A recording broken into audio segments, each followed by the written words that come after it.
আল্লাহর রহমতের বৃষ্টি হচ্ছে, এত বৃষ্টি হচ্ছে একেবারে পানিতে সব তলিয়ে যাচ্ছে। খবর দেখলাম ফেনী, তারপর অনেক জায়গায় একেবারে পানিতে তলিয়ে গেছে। এরকম যদি আর কয়েকদিন বৃষ্টি হয় সব তলিয়ে যাবে। তা বন্ধুরা, বৃষ্টিতে কি করব, হাঁস মুরগি নিয়ে আছে আমি মহা বিপদে। ওদেরকে রাখার মতন একটু জায়গা নেই, খোপ ছাড়া। আর যদি পিছনে একটা আমার রান্নাঘর থাকতো, একটু জায়গা থাকতো, ওদেরকে মানে দিনের বেলা উঠিয়ে রাখতাম, কিন্তু কোনো জায়গা নেই। কালকে হাঁস মুরগিগুলো ছাড়ার পরে, কালকে তো বৃষ্টি ছিল, হাঁস মুরগি ছাড়ার পরে দুপুরের পরে একটা চীনা হাঁস আমার নিয়ে গেছে বন বিড়ালে, এই ঘরের সামনে থেকেই নিয়ে গেছে। তাই ভাবছি আজকে আর ওদের ছাড়া যাবে না, ওদেরকে আটকে রাখতে হবে। বৃষ্টি যখন কমবে তখন হয়তো ছেড়ে তাও পাহারা দিতে হবে, কারণ বৃষ্টির সময় শিয়াল বন বিড়াল তাড়া করে বেশি।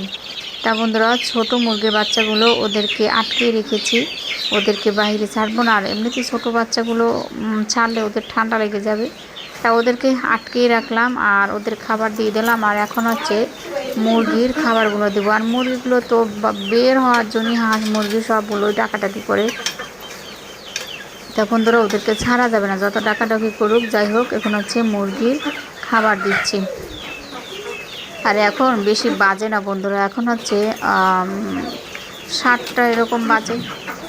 খুব সকালবেলা হাঁস মুরগিগুলো ডাকাডাকি শুরু করে দেয়, 6টা বাজলে বের হওয়ার জন্য একেবারে শুরু হয়ে যায়, ওরা মারপিট শুরু হয়ে যায় খোপের ভিতরে।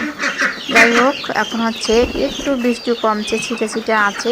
তা ভাবছি হাঁসগুলো তো আর খোপের ভিতরে খাবার দেওয়া যাবে না, কারণ ওরা তো অনেক পানি এগুলো নোংরা করে। তাই ওদেরকে বন্ধুরা এই যে বাইরে ছেড়ে দিলাম, কিছু সময় রাখবো, দেখে দেখে রাখতে হবে। যখন বেশি বৃষ্টি হবে ওদেরকে আবার আটকে রাখবো। তা ওদের হচ্ছে খাবার দিচ্ছি। আর আমার 3টা চীনা হাঁস, একটা হচ্ছে একেবারে ছোটো পিসকি, আর 3টা ছিল একটু বড়। 3টার একটা কালকে নিয়ে গেছে, খুব খারাপ লাগতেছে। যাই হোক বন্ধুরা, চলে আসছি বাহিরে, একটু দোকানে যাব। আর বের হয়ে দেখি যে একেবারে এই মাঠটা পানিতে একেবারে ভরে গেছে। দেখে এত বৃষ্টি হচ্ছে আজকে কয়েকদিন থেকে, একভাবে বৃষ্টি, পানিতে একবারে ভরে গেছে। আর এরকম বৃষ্টি হইলে তলিয়ে যাবে আস্তে আস্তে, তাই না? ফেনি তো একেবারে তলিয়ে গেছে। যাই হোক, দোকানে যাব, সকালে খাওয়ার জন্য কিছু নেই, আর দুপুরে যে রান্না করব তাও কিছু নেই। তাই হচ্ছে দোকানে যাচ্ছি, দেখি কি আনি। আর এত সকালবেলা দোকান খোলা পাবো কিনা তাও জানি না। আর বন্ধুরা, এখানে যে গাব গাছগুলো আছে না, গাবগুলো পাকা শুরু করে দিয়েছে। আমি হচ্ছে পাকা গাব নিয়েছি ঘরে, কালকে নিয়েছিলাম 4-5টা এরকম পেরে। যাই হোক, সাথে থাকেন, দেখি।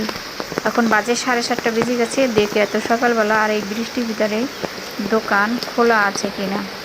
তা বন্ধুরা সাথে থাকেন। তা বন্ধুরা, যাচ্ছি, একটা লোকও নিয়ে, একেবারে নীরব। সকালবেলা আরও বৃষ্টি, কোনো লোকজনই বের হয় নাই।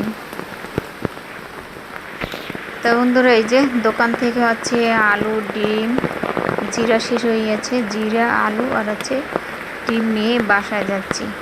আজকে দুপুরে রান্নার কিছু নয়, ভাবছি ডিম আলু রান্না করব। এই বৃষ্টির ভিতর কীভাবে বাজারে যাব, বাজার টাজারও শেষ হয়ে গেছে।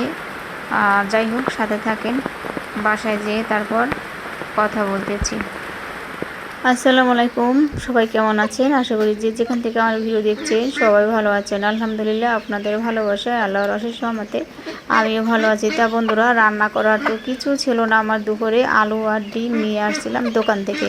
বাসায় আসার পর ঝুমু বলতেছে, সকালে নাস্তা টাস্তা করার পর, খাওয়ার পর বলতেছে যে আম্মু মুরগি জবাই করো, বাড়ি চলে গেলে কবে আসবো ঠিক নেই।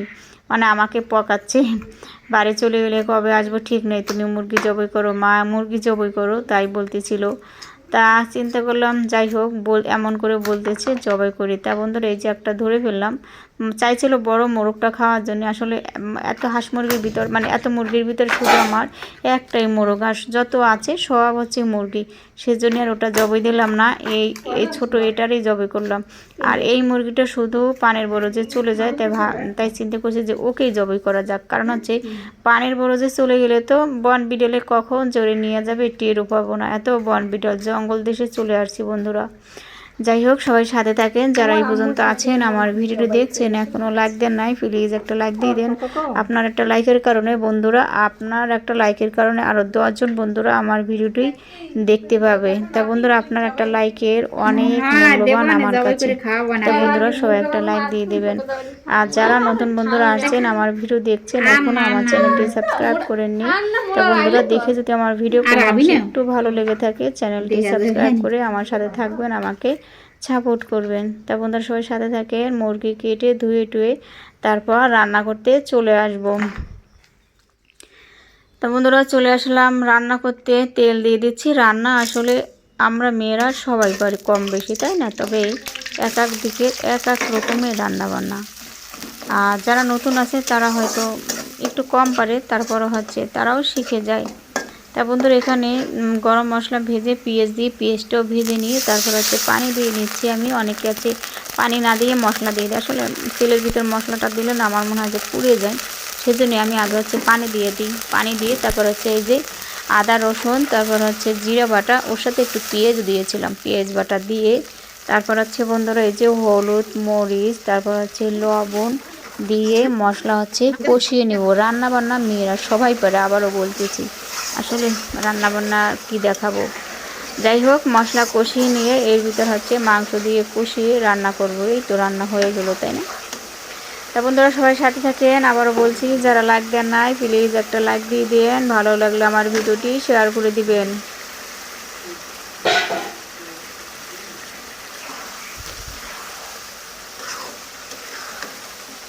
আজকে শুধু মুরগি রান্না, আর কিছু না। আর কিছু হচ্ছে রান্না টান্না করতেছি না। ডিম আলু, ডিম সকালবেলা হচ্ছে ডিম ভাজি করছিলাম, সকালে ডিমই খাওয়া হয়েছে। আবারও দুপুরে ডিম রান্না করতেছে। কী করবো, এত বৃষ্টিতে হচ্ছে বাজারে যাওয়া যাচ্ছে না। আমার বিড়ালের মাছ তাও শেষ হয়ে যাচ্ছে, অল্প আছে।